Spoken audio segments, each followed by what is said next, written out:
O Ministério Público Federal em Pernambuco entra com ação na Justiça para acabar com a exigência de declaração de imposto de renda para manter conta bancária. E você vai ver também. Justiça nega pedido de habeas corpus de Carlos Arthur Nussmann. STJ determina pagamento de indenização a candidato aprovado em concurso dentro do número de vagas e não nomeado. A importância da participação feminina na política e o cumprimento das cotas estabelecidas em lei. E na série especial da Semana das Crianças, os caminhos legais da adoção no Brasil. Essas e outras notícias agora no Jornal da Justiça.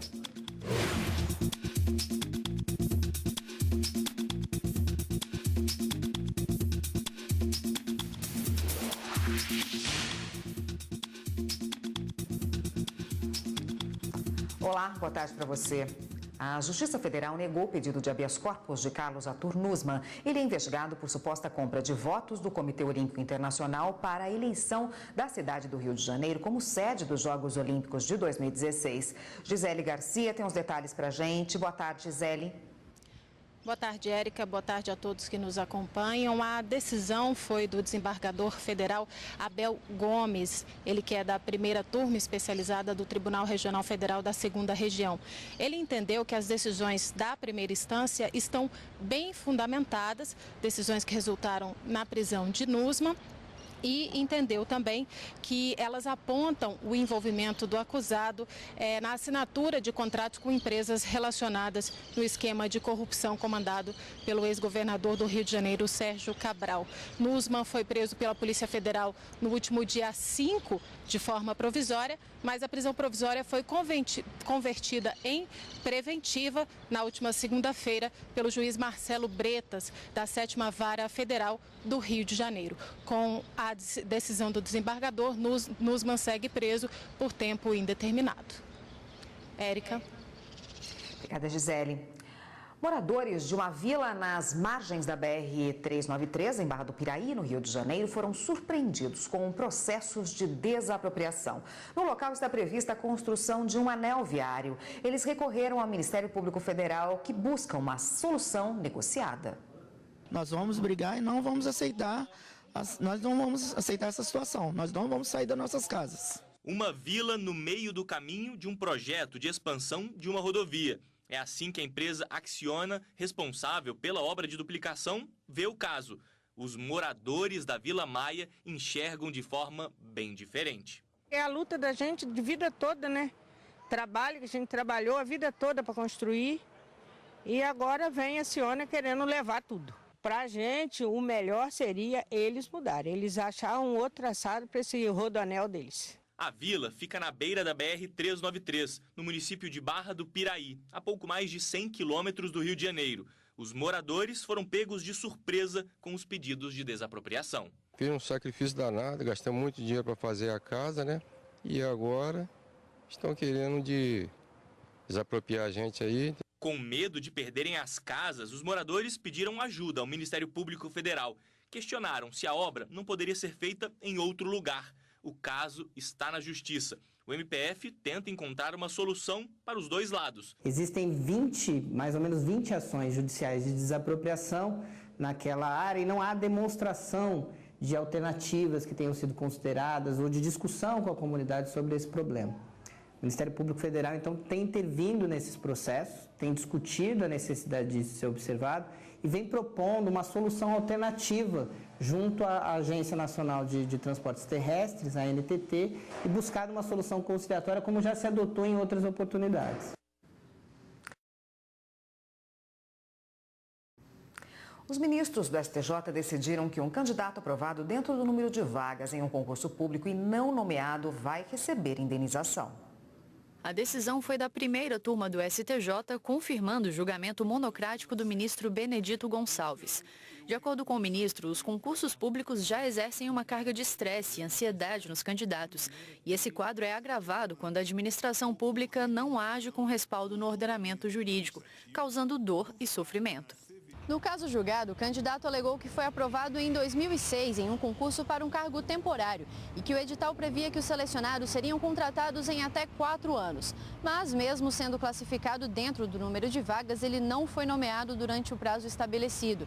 Então, recorreu à Justiça pedindo indenização equivalente ao que deixou de receber no período de contratação, além de danos morais. Em primeira instância, o pedido foi julgado improcedente, mas a sentença foi reformada pelo Tribunal Regional Federal da 4ª Região, que entendeu que, ao desprezar o direito do autor à vaga, a administração pública causou a ele dano moral e fixou a indenização em R$100 mil. Já no STJ, o entendimento foi de que a gravidade da conduta da administração pública, que ao agir de forma imprudente ao fixar vagas e não convocar todos os aprovados, gerou sofrimento desnecessário ao candidato. Mas, com base em decisões em casos semelhantes, o valor da indenização foi diminuído de R$100 para R$20 mil. Em 2011, o Supremo Tribunal Federal decidiu, em sede de repercussão geral, que os candidatos aprovados em concurso público, dentro do número de vagas previsto no edital, tinham direito subjetivo à nomeação. Então, essa compreensão é que se estender também a esses processos seletivos para a contratação de servidores temporários. E você vai ver no próximo bloco do Jornal da Justiça. O convênio permite que pessoas com deficiência trabalhem na digitalização de processos históricos no Superior Tribunal Militar. Voltamos em instantes.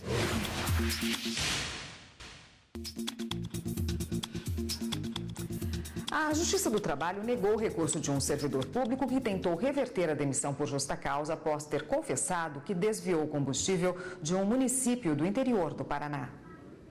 O caso foi julgado pelo Tribunal Regional do Trabalho do Paraná, que registrou que o servidor do município de Cruz Machado havia retirado 60 litros de combustível e um galão de 20 litros de óleo de motor, de propriedade da prefeitura. Na época, o município abriu o processo administrativo para apurar o possível desvio. Ao fim, decidiu que o servidor seria demitido por justa causa, já que ele mesmo acabou confessando o crime. Com a confirmação da justa causa pelo regional, o acusado entrou com recurso no Tribunal Superior do Trabalho, alegando que não teve direito à defesa, já que a demissão ocorreu antes de o processo judicial ser concluído e que o município não teria produzido prova convincente que justificasse a dispensa. Na sexta turma do TST, os ministros se basearam em 3 fundamentos para negar o recurso que tentava reverter a justa causa: o devido processo legal, o contraditório e o direito à ampla defesa no processo administrativo, a confissão do servidor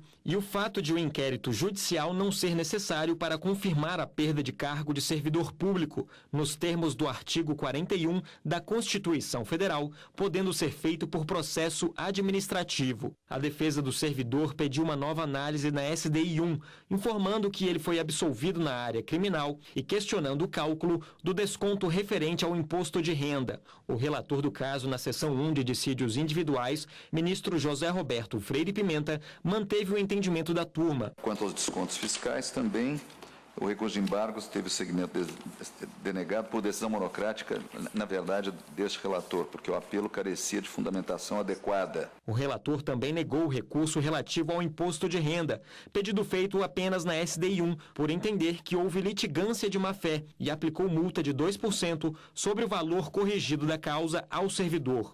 Os demais ministros acompanharam de forma unânime o relator. E os ministros do Tribunal Superior do Trabalho negaram recurso da Fundação Vale do Rio Doce de Seguridade Social por apresentar procuração com prazo de validade vencido. O caso foi julgado pela sexta turma do TST, que negou o recurso da Fundação Vale do Rio Doce de Seguridade Social, porque quando a reclamação trabalhista foi ajuizada, a procuração que dava poderes às advogadas representarem a empresa estava com prazo de validade expirado. Para o relator, ministro Augusto César Leite de Carvalho, apesar de conter cláusula estabelecendo a prevalência dos poderes das advogadas para defender as empresas, acompanhando em todas as fases até a decisão judicial final e execução, a procuração tinha validade até 31 de dezembro de 2009 e a ação trabalhista foi ajuizada em março de 2010. Segundo o ministro, a regularidade da representação é um dos requisitos para a admissão do recurso. A decisão foi unânime. E o Superior Tribunal Militar firmou o contrato com o Centro de Treinamento de Educação Física Especial para que pessoas com necessidades especiais digitalizem processos históricos. A assinatura aconteceu na sede do Superior Tribunal Militar e reuniu autoridades e representantes da Associação de Centro de Treinamento de Educação Física Especial, CETEF. Na oportunidade, o contrato foi assinado digitalmente pelo ministro do STM e pelo coordenador do CETEF. Com esse contrato, nós estamos preservando a memória dos arquivos históricos da Justiça Militar da União e, com isso, preservando a nossa história, a história desse país.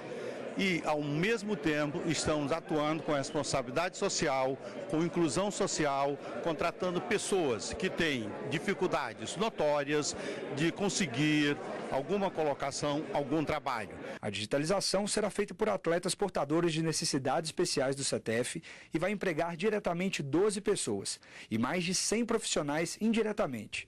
O acervo do STM tem cerca de 45 mil volumes de processos históricos, que serão digitalizados e preservados por portadores de necessidades especiais até dezembro de 2018. Além de preservar a história do Brasil, essa digitalização vai contribuir para a inclusão social. Entre as beneficiadas, que fará parte do projeto, está a atleta de tênis em cadeira de rodas, Jade. Vai beneficiar bastante, não só para mim, mas em todas as modalidades e todos os atletas paralímpicos do CETEF. O projeto tem como objetivo incentivar outros órgãos públicos a se preocupar também com a inclusão social. Vai fazer a diferença enorme no final dessa fila, porque vai trazer pessoas, vai reinserir pessoas no trabalho e no esporte, porque através desse contrato a gente consegue fomentar o trabalho no esporte também. E você vai ver no próximo bloco do Jornal da Justiça. Na série especial da Semana das Crianças, os caminhos legais da adoção no Brasil. A gente volta já já.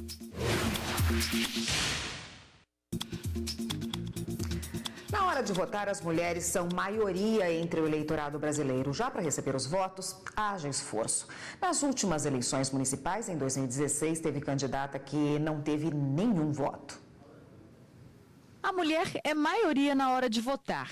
Mas, na hora de participar da política, ela fica longe disso. A mulher é mais do que a metade da população e ela não tem essa representatividade toda. Tinha que estar mais presente na política? Eu acho que sim. Aliás, é o eleitor que deveria olhar para isso. Tem capacidade, de sobra. Eu acho que por falta de incentivo mesmo, de apoio, né? Ainda existe esse preconceito. E aí a mulher fica mais retraída, com medo de agir, talvez, né? A mulher é a maioria no Brasil, então precisa ser representada. Nas eleições municipais de 2016, mais de 14 mil candidatas não receberam nenhum voto. Em 1.286 cidades, não houve nenhuma mulher eleita para o cargo de vereador e em apenas 24 municípios, as mulheres representam a maioria dos eleitos para a Câmara de Vereadores. A gente sabe que a gente tem que ter 30% de candidatas mulheres. Mas muitas vezes os candidatos nem aparecem na TV. Então as pessoas não votam nas candidatas mulheres porque elas sequer sabem que elas existem. Então é preciso não apenas reservar um número de candidaturas, essas candidaturas têm que ser viáveis. A lei também determina que pelo menos 5% do fundo partidário deve ser destinado à participação da mulher na política. O partido que não destina 5% do fundo partidário, que recebe, todos eles recebem o fundo partidário, a este tipo de ação afirmativa, ele, além de ter a obrigação, permanece no exercício seguinte, ter que efetivar este gasto, ele sofre uma multa de 12,5%. E tem mais. No ano passado foi lançada a plataforma Cidade 5050, todas e todos pela igualdade.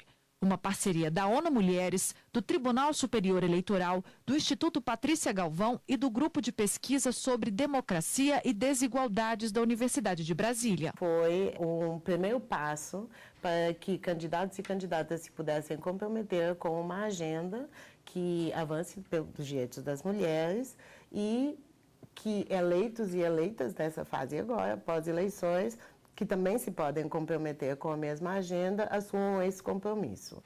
Nós já tivemos várias conquistas, mas precisamos ir em frente.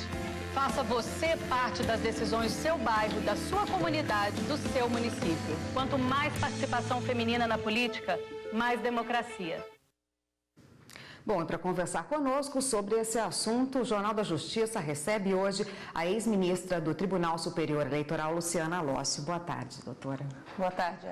Bom, a gente viu aí na reportagem, né, e analistas políticos sempre afirmam que quanto maior a participação feminina na cúpula do governo, nos cargos majoritários ou mesmo na política, isso denota o amadurecimento da democracia daquele país, né? Por que então no Brasil a gente não vê essa participação tão efetiva? O que falta? De fato, é porque a nossa democracia ela ainda precisa caminhar bastante. Nós precisamos ainda de um amadurecimento muito grande, porque o Brasil, lamentavelmente, ele ocupa uma posição muito ruim no ranking mundial de representação feminina na política. Por exemplo, o Brasil, na América Latina, ele é o país que possui a pior representação quando comparado os dados, os números, com todos os demais países. Nós temos algo em torno de 10% apenas de mulheres no parlamento e também a chefia à frente dos cargos executivos, como prefeitas, governadoras e presidentes da República. Quando nós olhamos esses dados nos países vizinhos, os países estão lutando pela paridade e alternabilidade de gênero. E nós aqui ainda continuamos a lutar por 10% apenas de representação. Para reverter esse quadro, né, o que é preciso ser feito para que haja essa maior participação feminina, a busca feminina também por essa participação e essa aceitação efetiva da mulher na política? São alguns passos. Primeiro deles, no meu entender, é que a justiça ela faça com que as leis, os dispositivos que são criados e implementados pelo Poder Legislativo sejam de fato efetivos. Porque nós temos normas que incentivam a participação da mulher na política, mas lamentavelmente elas não vêm sendo cumpridas. Portanto, a Justiça Eleitoral tem um papel muito determinante neste aspecto. E não por outra razão, nós estamos vendo agora esse crescente número de candidatas laranjas. Por qual razão? Por que isso se deu? Porque a Justiça começou a ser firme no que toca à observância de, no mínimo, 30% de mulheres nos registros de candidaturas. Como os partidos não têm uma democracia interna, portanto, não abriam as suas portas para que as mulheres pudessem chegar a buscar um lugar nesses cargos eletivos, eles começaram a eleger candidatas fictícias, candidatas laranjas, candidatas que não estavam de fato concorrendo. Porque o que vem a ser atuando numa verdadeira fraude eleitoral. Por que nós dizemos aqui numa fraude eleitoral? Porque fraude é a falsa representação da realidade. E aquelas candidatas, elas não eram candidatas de verdade. Elas estavam ali apenas para que os partidos preenchessem esse percentual e pudessem lançar os seus candidatos homens. Isso acontece em todos os níveis, assim, digamos, no âmbito municipal, na eleição estadual ou federal? Em todos os âmbitos. Nós temos dados muito recentes das últimas eleições de 2016, mas esta fraude ela ocorre no âmbito municipal, estadual e federal, porque a reserva de 30% se dá para os cargos proporcionais. Portanto, são para os vereadores, para os deputados estaduais e deputados federais. Fazer cumprir a lei é um dever de todo mundo. Cumprir a lei e fazer cumprir a lei. Que instrumentos a Justiça Eleitoral tem hoje para evidenciar, para saber que isso é uma fraude, que os partidos não estão cumprindo a cota feminina e nem incentivando essas mulheres? Porque há ferramentas, né? Há ferramentas. Há várias ações que foram propostas, inclusive, nas eleições de 2016, ações de investigação judicial eleitoral, ações de impugnação de mandato eletivo, e a grande maioria delas fora veiculada pelo Ministério Público Eleitoral. E em alguns tribunais regionais eleitorais nós já tivemos iniciado essa discussão. Por exemplo, o Tribunal Regional Eleitoral de São Paulo julgou esta problemática e, por unanimidade de votos, reconheceu a fraude e cassou a chapa por inteiro. O Tribunal Regional Eleitoral do Piauí, da mesma forma, do Mato Grosso, tem o conhecimento de sentenças já de juiz de primeiro grau, de Goiânia, enfim, inúmeros estados da federação já começaram a enfrentar este debate e certamente o Tribunal Superior Eleitoral terá um encontro marcado, já tem um encontro marcado com essa questão. Com essa decisão aí, conscientização é tudo, né, doutora? É tudo. Obrigada pela participação, muito obrigada por participar do Jornal da Justiça. Eu conversei com a Luciana Lócio, que é ex-ministra do TSE, conversou com a gente sobre a importância da participação feminina na política. Obrigada, doutora. Muito obrigada, eu que agradeço. Até uma próxima. O Tribunal de Justiça do Rio de Janeiro lançou uma campanha sobre o encaminhamento legal dos bebês para adoção. Com o tema Entregar de forma legal é proteger, a campanha visa divulgar o direito das mães ao suporte e atendimento na vara da infância para decidirem se querem ou não colocar seus filhos para adoção. De acordo com a Coordenadoria Judiciária de Articulação das Varas da Infância, da Juventude e do Idoso, o receio de exposição e preconceito faz com que algumas mães deixem de optar pelos caminhos legais da adoção, o que pode gerar abandono ou entrega dos filhos de forma irregular. Pela lei, as mães têm direito ao sigilo sobre sua decisão. E a escolha pela adoção, a habilitação no Cadastro Nacional, a longa espera de crianças e futuros pais para se tornarem uma família. Todo esse processo está previsto no Código de Processo Civil e no Estatuto da Criança e do Adolescente. E a atuação do Judiciário com relação ao tema tem mudado a história de muita gente. É o que você vai ver na última reportagem da série especial da Semana das Crianças.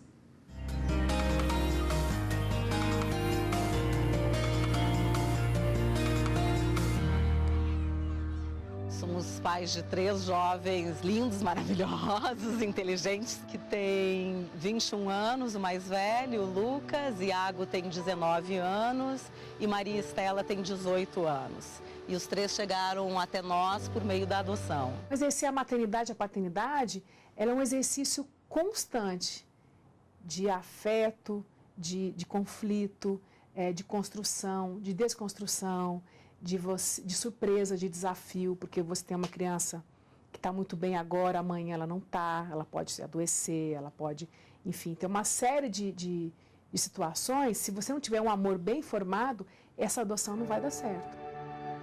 Do ponto de vista jurídico, a adoção é quando se passa todos os direitos e deveres de pais biológicos para uma família substituta. A criança ou adolescente adotado também passa a ter direitos e deveres de filho. O Estatuto da Criança e do Adolescente estipula que os interessados em adotar precisam ser maiores de idade, independentemente do estado civil, e o adotante precisa ser pelo menos 16 anos mais velho do que o adotando. Os interessados devem procurar o fórum da cidade. Depois de aprovada a documentação, eles são entrevistados pela equipe da Vara da Infância e da Juventude e os aprovados vão para o cadastro de habilitados. Daí então, os perfis da família requerente e das crianças disponíveis são analisados. Quando se trata de colocar a criança em adoção, é preciso examinar essa situação familiar dessas pessoas, se há condições de harmonia no núcleo que vai realizar a adoção, as condições econômicos, sociais. E esse exame se faz principalmente no sentido de saber se essa adoção é algo que se faz por interesse da criança. A gente não pega e manda a criança para casa da família de uma vez. A família vai começar a visitá-la na instituição de acolhimento, vai ter as etapas do estágio, na medida que esses vínculos vão se estabelecendo, vai ficando mais intenso um contato, mais longo, até passar o dia na casa dessas pessoas, passar uma noite na casa dessas pessoas, e tudo de acordo com a idade. Se a mãe leva 9 meses para também desenvolver esse processo de relação com aquela criança no processo biológico, é necessário um tempo também no processo de adoção para que uma série de questões no campo psicológico, no campo afetivo, até mesmo para que se possa ter certeza de que não é uma aventura daquele pai, não é uma aventura daquela mãe, porque a pior coisa que tem para uma criança é ela ser abandonada pela segunda vez.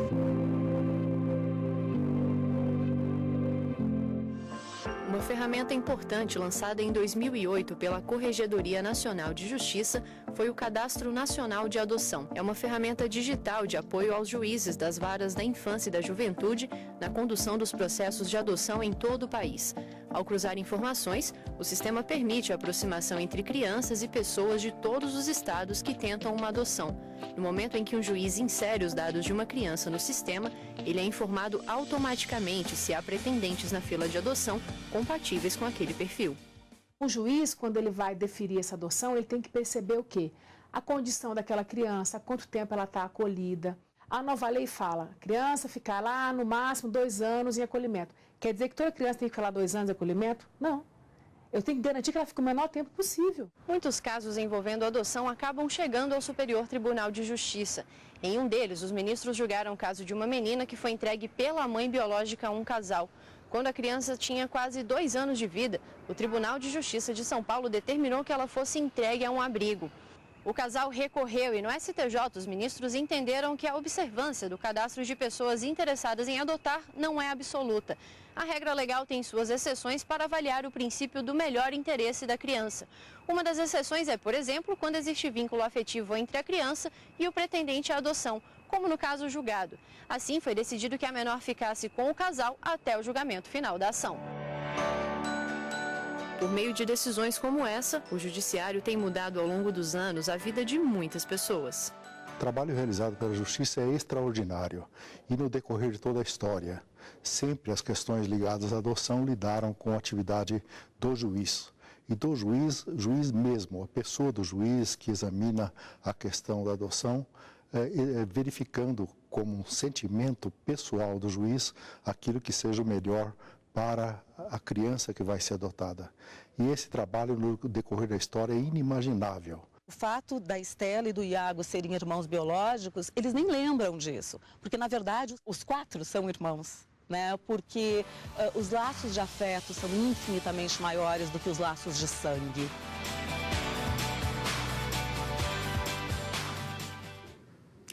E o Jornal da Justiça de hoje fica por aqui. Para você, uma ótima tarde, excelente fim de semana. Até segunda-feira.